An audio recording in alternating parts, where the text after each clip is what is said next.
Hello students, एक बार फिर से आप सबका वेलकम है। तो स्टूडेंट्स, आज हम लोग हर्डमानिया के रिप्रोडक्टिव सिस्टम के बारे में स्टडी करेंगे। स्टूडेंट्स, बहुत ही इंपॉर्टेंट टॉपिक है, इसलिए आपको इस लेक्चर को पूरा लास्ट तक वीडियो को देखना होगा ताकि आपको अच्छे से एक बार में पूरा समझ में आ जाए कि हर्डमानिया का रिप्रोडक्टिव सिस्टम कैसे होता है।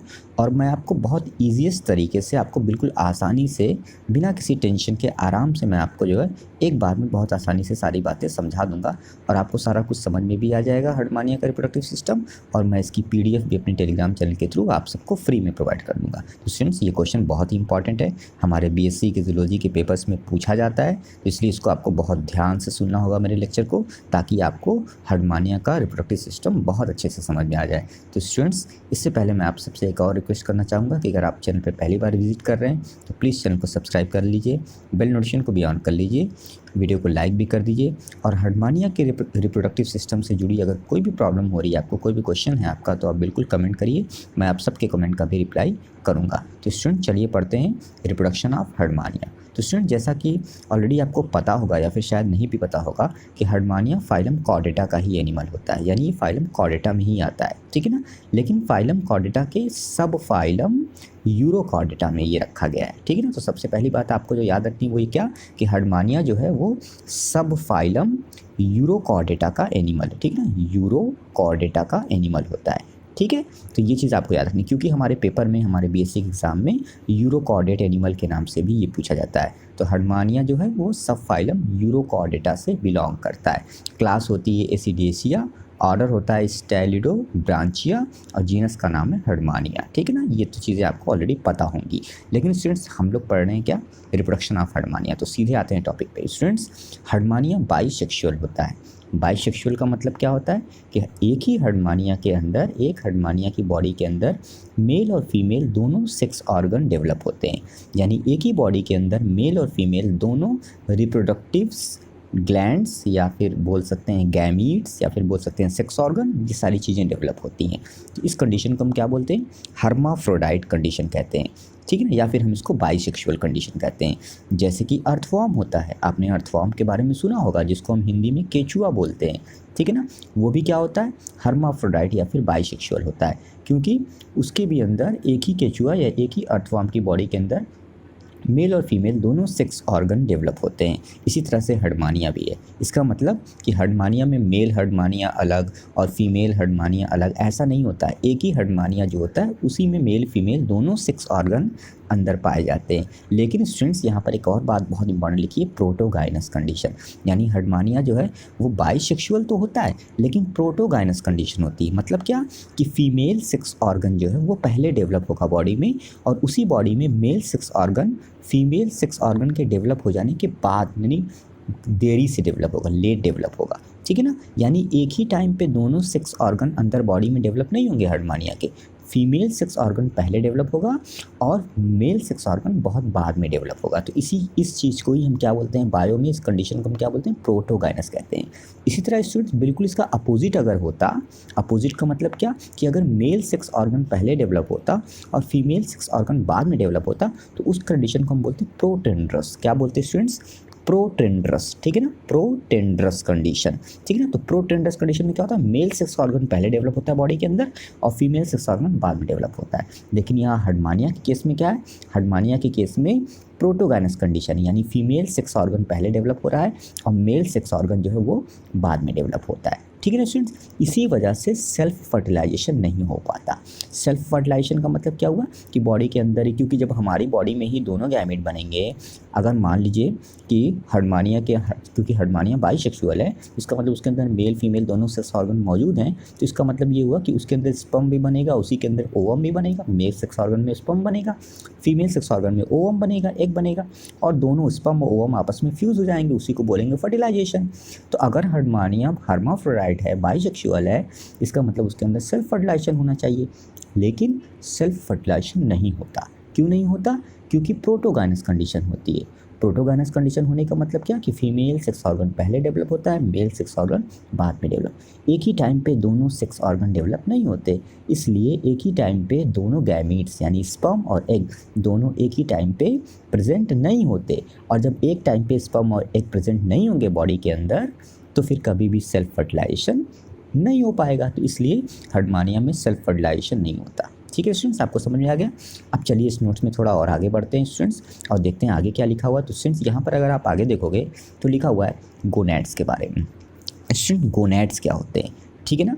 तो गोनैड्स का मतलब ये होता है कि जो रिप्रोडक्टिव ग्लैंड्स होती हैं हर्डमानिया की रिप्रोडक्टिव ग्लैंड्स को ही गोनैड कहा जाता है, ठीक है ना। जैसे हम ह्यूमंस में क्या होता है, मेल गोनैड को टेस्टिस कहते हैं, फीमेल गोनैड को ओवरी कहते हैं। बिल्कुल वही चीज़ यहाँ पर भी हर्डमानिया के अंदर भी क्या होते हैं, गोनैड्स होते हैं, यानी रिप्रोडक्टिव ग्लैंड्स होती हैं। यानी गोनैड्स वो ग्लैंड्स होती हैं, वो रिप्रोडक्टिव ग्लैंड्स होती हैं जिनके अंदर गैमीट्स बनते हैं। तो आपको समझ में आ गया ना कि गोनैड्स के अंदर क्या बनते हैं, गैमीट्स बनते हैं, ठीक है ना। मेल गोनैड को हम टेस्टिस कहते हैं, मेल गोनैड को हम क्या बोलते हैं, टेस्टिस कहते हैं, और उसके अंदर जो गैमीट बनता है उसको हम बोलते हैं स्पर्मेटोजोआ या फिर स्पर्म। इसी तरह से जो फीमेल गोनैड होगी, फीमेल गोनैड को हम ओवरी कहते हैं, और ओवरी के अंदर जो गैमीट बनता है उसको हम बोलते हैं ओवम। क्या बोलते हैं, ओवम, या फिर एग बोल सकते हैं, ठीक है ना स्टूडेंट्स। तो आपको समझ में गया गोनैड्स क्या होते हैं। गोनैड्स का मतलब रिप्रोडक्टिव ग्लैंड्स, ठीक है ना, रिप्रोडक्टिव ग्लैंड्स। गोनैड्स का मतलब टेस्टिस और ओवरी, ठीक है। और गोनैड्स के अंदर क्या बनेंगे, गैमीट्स बनेंगे। मेल गोनैड यानी टेस्टिस, फीमेल गोनैड यानी ओवरी। मेल गोनैड के अंदर यानी टेस्टिस के अंदर स्पर्म बनेगा, फीमेल गोनैड यानी ओवरी के अंदर ओवम बनेगा, ठीक है ना स्टूडेंट्स, आपको समझ में आ गया। अब स्टूडेंट्स आगे फिर यहाँ पे लिखा हुआ है इस नोट्स में गोनैड्स का स्ट्रक्चर। तो स्टूडेंट्स गोनैड अगर आप देखोगे, अभी मैं आपको डायग्राम भी दिखाऊंगा यहाँ पर। तो गोनैड जो होते हैं ये इसके अंदर कितने होते हैं, टोटल होते हैं 2, यानी 1 पेयर गोनैड हर्डमानिया के अंदर पाए जाते हैं, ठीक है ना। तो यहाँ पे जो पहला पॉइंट आप नोट्स में देखोगे तो लिखा हुआ है each gonad is an elongated lobulated and hermaphrodite gland. यानी हर एक जो गोनैड होता है वो क्या होता है, लंबा होता है, लोब्यूलेटेड मतलब वो थोड़ा सा बड़ा चौड़ा होता है, एंड हर्माफ्रोडाइट होता है, और वो हर्माफ्रोडाइट होता है मतलब उसके अंदर जो है मेल फीमेल दोनों तरह के पोर्शन पाए जाते हैं, ठीक है ना। Gonad is 3 to 4 centimetre long, 1 centimetre wide. यानी गोनैड की लंबाई लिखी हुई है 3 से 4 सेंटीमीटर लंबा होता है, 1 सेंटीमीटर चौड़ा होता है, और मोटाई लिखी हुई है 2 to 3 मिलीमीटर थिक, यानी उसकी मोटाई होती है 2 से 3 मिलीमीटर।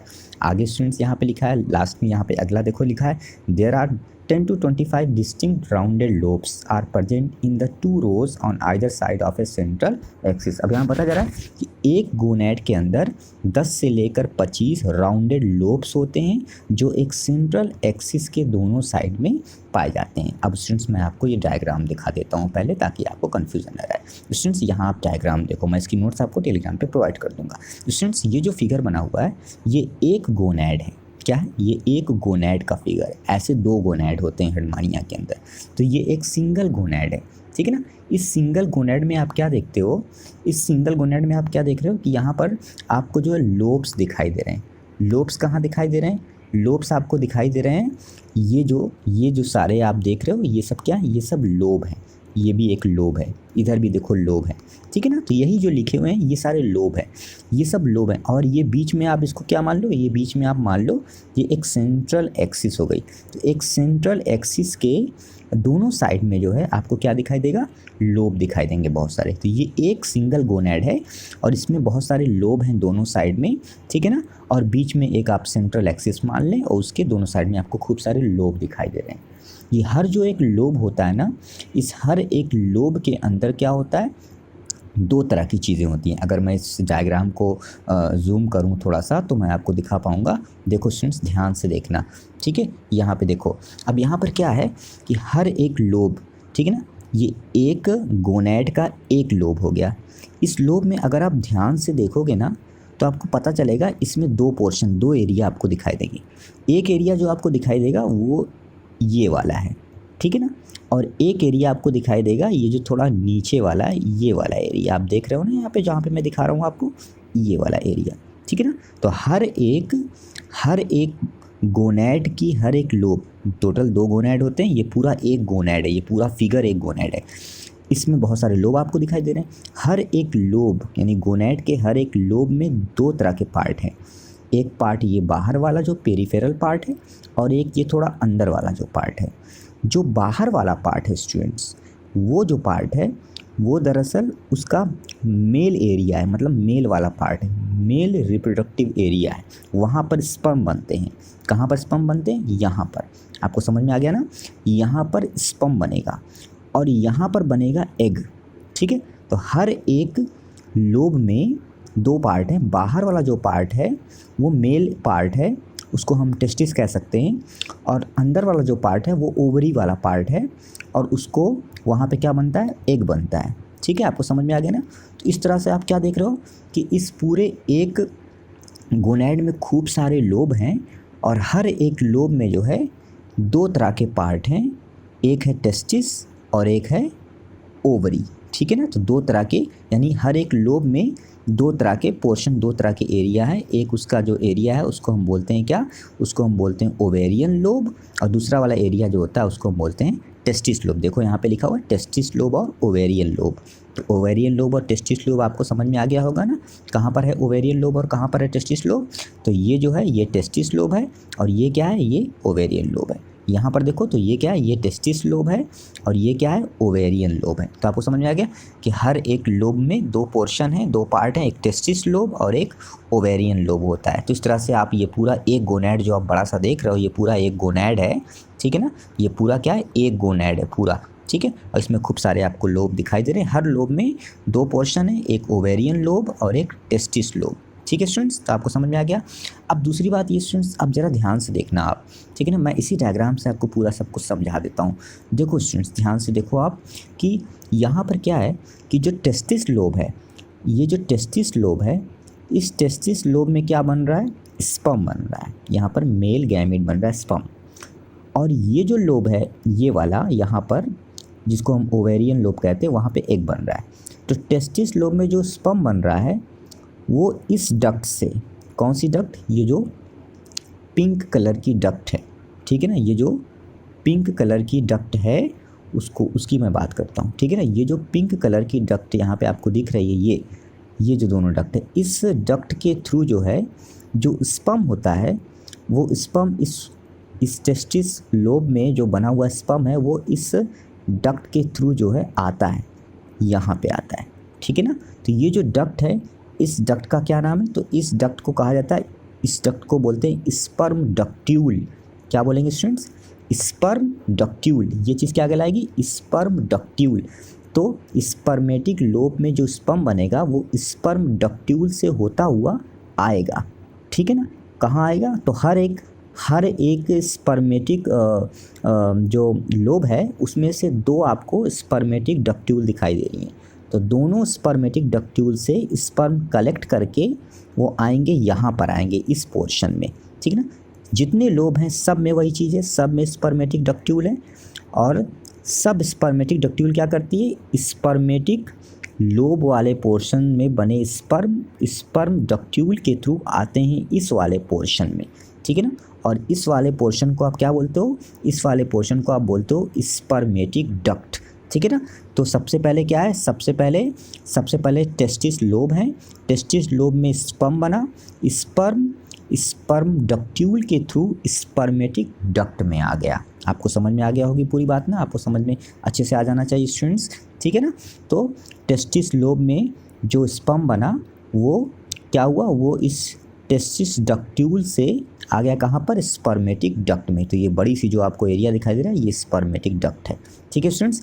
अब ये स्पर्मेटिक डक्ट आगे चलकर आप देख रहे हो कि ये आगे चलकर एक पोर से बाहर खुल रही है, और उस पोर को आप क्या नाम देते हो, तो उस पोर को बोला जाता है, अगर आप ध्यान से यहाँ देखो तो लिखा हुआ है स्पर्मिडुकल अपर्चर। उसको आप क्या बोलते हो, स्पर्मिडुकल अपर्चर। जितने स्पर्म होते हैं सारे स्पर्म इकट्ठा करके हर एक लोब के टेस्टिकुलर लोब वाले पार्ट से जितने स्पर्म है सारे इकट्ठा करके वो इस डक्ट के थ्रू अल्टीमेटली स्पर्मिडुकल अपर्चर से बाहर निकलते हैं, ठीक है स्टूडेंट्स ना।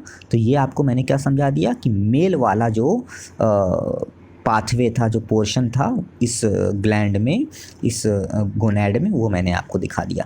अब मैं आपको फीमेल वाला दिखाने की कोशिश करता हूँ। तो स्टूडेंट जैसा कि आप इसी डायग्राम में देख रहे हो, आपको ओवेरियन जो लोब है वो भी दिखाई देगा। तो ओवेरियन लोब आपको कहाँ पे दिखाई देगा, कहीं पर भी मैं आपको दिखा सकता हूँ। चलिए जैसे यहाँ पर, तो स्टूडेंट्स ये जो है, ये जो पोर्शन है दिस इज़ ओवेरियन लोब, ठीक है ना।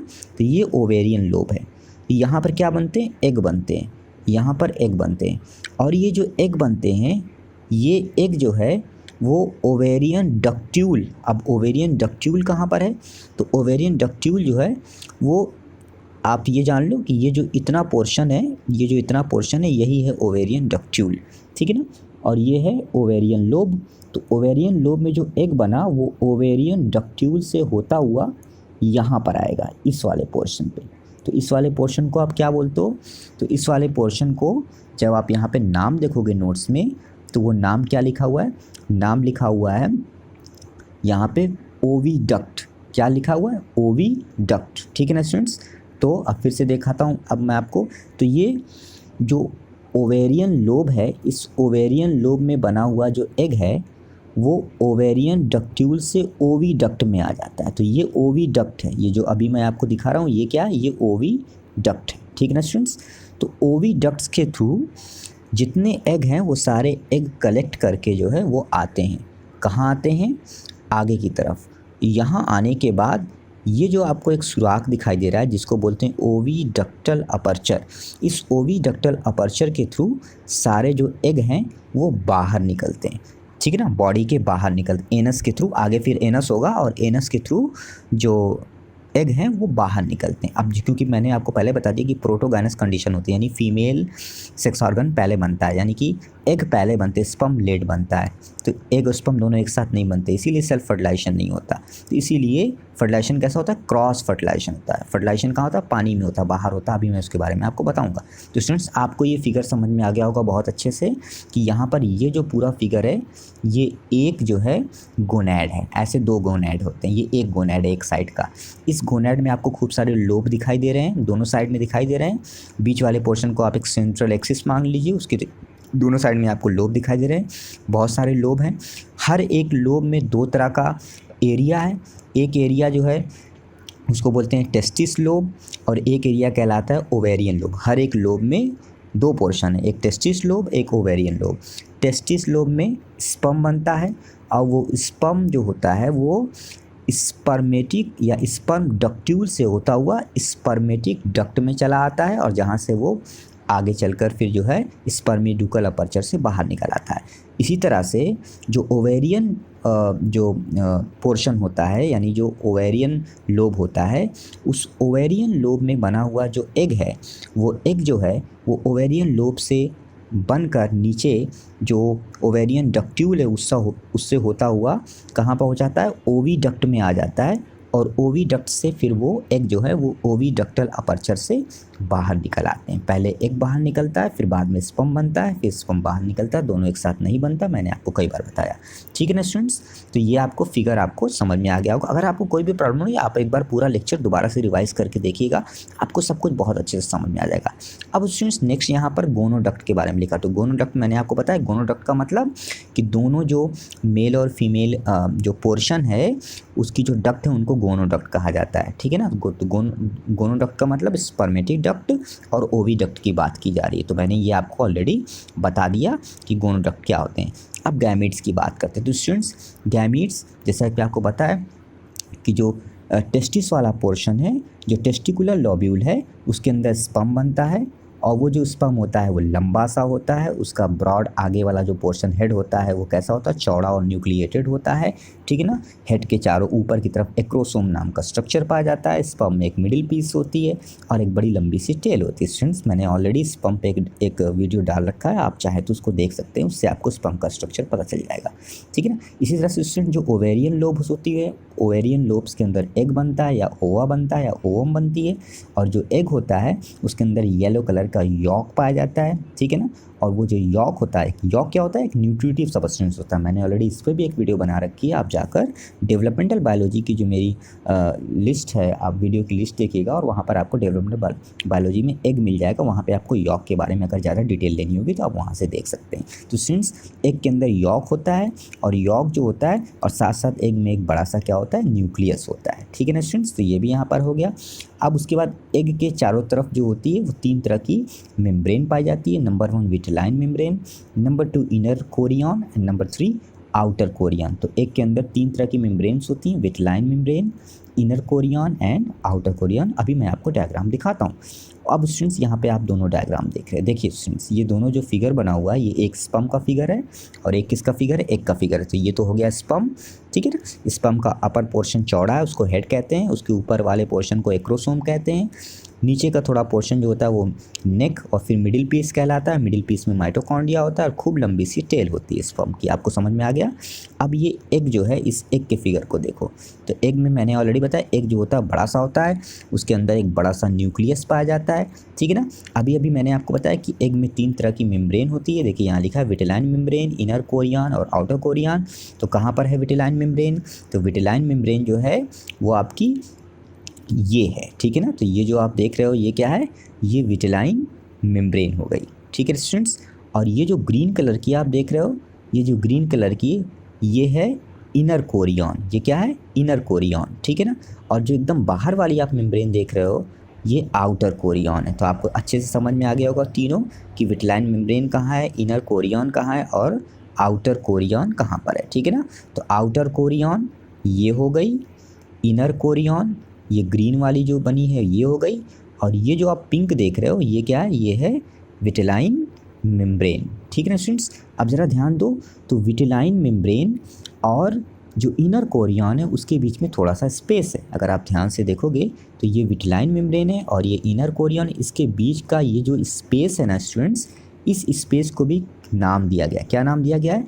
Peri vitelline space. इसको क्या बोलते हैं? पेरी विटेलाइन स्पेस, ठीक है ना स्टूडेंट्स। आपको फिर से समझ में आ गया होगा अच्छे से। मैं क्या बोल रहा हूँ कि ये जो विटेलाइन मेम्ब्रेन है और इसके साथ साथ जो है जो ये इनर कोरियन है उसके बीच का जो एरिया है उसको पेरी विटेलाइन स्पेस कहते हैं। और वहाँ पर एक फ्लूइड भरा होता है, उस फ्लूइड को बुलाता है पेरी विटेलाइन फ्लूइड।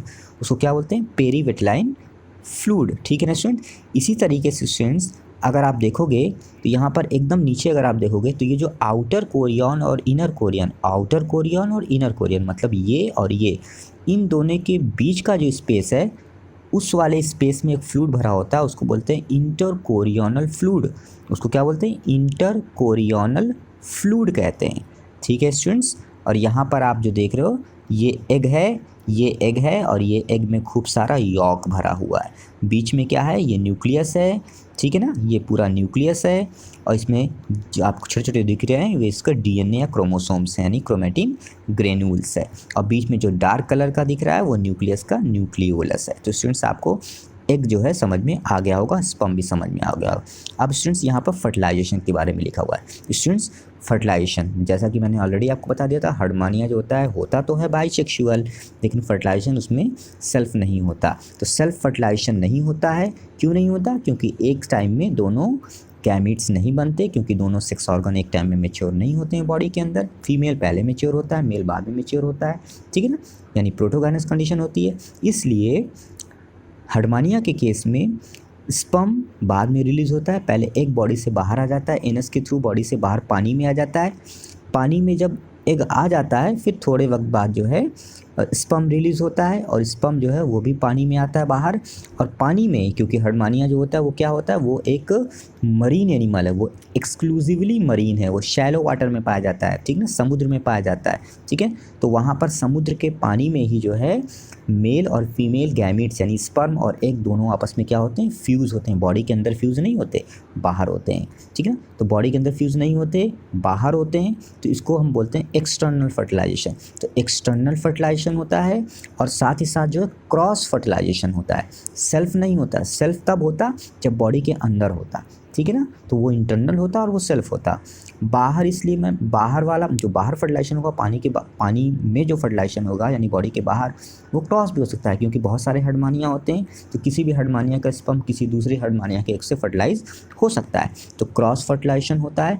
और फर्टिलाइजेशन कैसा होता है? एक्सटर्नल फर्टिलाइजेशन होता है, यानी कि outside of the body fertilisation होता है। कहाँ पर? पानी में फर्टिलाइजेशन होता है, मरीन वाटर में फर्टिलाइजेशन होता है, ठीक है स्टूडेंट्स ना। तो आपको बहुत अच्छे से समझ में आ गया होगा पूरी चीज़। तो स्टूडेंट्स ये पूरी नोट्स मैं आपको टेलीग्राम पे प्रोवाइड कर दूंगा, इसको बहुत अच्छे से अपनी कॉपी में लिख के अच्छे से प्रिपेयर कर लेंगे। डायग्राम को आपको बहुत अच्छे से प्रिपेयर करना होगा, ये भी डायग्राम और ये वाला जो डायग्राम है, ये दोनों डायग्राम आपको बहुत अच्छे से प्रिपेयर करना होगा। इसको आपको एग्जाम में बनाना होगा और डेफिनेटली ये क्वेश्चन आपसे एग्जाम में पूछा जाएगा। ये बहुत इंपॉर्टेंट क्वेश्चन है, क्या? Reproduction of Herdmania. Students next video में हम लोग हर्डमानिया के डेवलपमेंट को पढ़ेंगे। तो स्टूडेंट्स ये नेक्स्ट वाला वीडियो जो अब हमारा आएगा, उस वीडियो को भी आप ज़रूर देखिएगा। उसमें हम लोग डेवलपमेंट ऑफ हर्डमानिया यानी फर्टिलाइजेशन के आगे जब जाइगोट बन जाता है, तो अब जाइगोट आगे चलकर कैसे फिर एम्ब्रियो में डेवलप होता है, फिर कौन कौन से लार्वा बनते हैं, तो पूरा जो प्रोसेस है development of fertilisation, development of Herdmania, ये प्रोसेस भी बहुत इंपॉर्टेंट है। ये भी हमसे एग्जाम में पूछा जाता है। नेक्स्ट वीडियो में हम लोग डेवलपमेंट ऑफ हर्डमानिया वाले टॉपिक के बारे में डिस्कशन